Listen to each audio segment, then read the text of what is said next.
Galerie des Glaces, c'est une acrobatie romanesque, c'est cette alchimie parfaite des genres qui assemble dans un même roman un polar, un roman d'espionnage et un roman historique.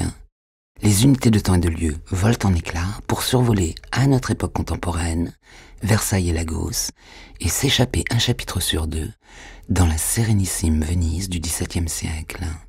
Le point de départ, Alexandre le Tout-Puissant, multimillionnaire et patron de l'un des fleurons de l'industrie française, qui s'écrase aux commandes de son avion alors qu'il partait pour le Nigeria. La mort d'Alexandre, forcément, elle est suspecte. C'est ainsi qu'entre en scène Gabriel, un détective privé, ancien flic à la retraite, plutôt désabusé, vaguement largué dans la vie. Et c'est à Gabriel que la veuve d'Alexandre va demander d'enquêter.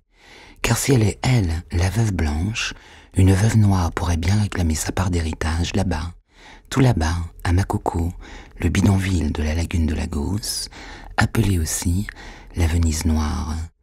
D'une Venise à l'autre, c'est à ce moment dans le récit que s'invite la République de Venise en l'an 1664, une république certes alliée de la France, mais qui protégeait jalousement ses secrets industriels et notamment le secret de fabrication des miroirs. Maître Verrier, c'est justement le métier auquel se destine le jeune Gianni, qui surgit dans ce roman, bientôt suivi de Jean-Baptiste Colbert, l'intrépide ministre d'État de Louis XIV, qui veut percer le secret des miroirs et offrir à son roi la Galerie des Glaces de Versailles et construire une France industrielle, combative et victorieuse. Quel rapport, quel lien entre Alexandre, mort dans le crash de son avion, et Gianni, miroitier vénitien du XVIIe. Un sortilège, le pillage industriel, la raison d'État et ses intrigues de courtisans.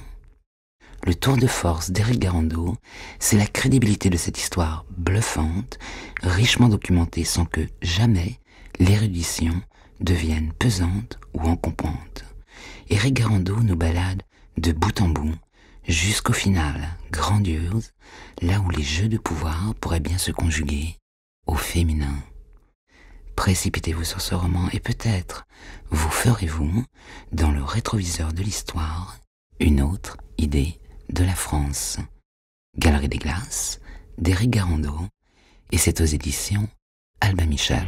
C'est qui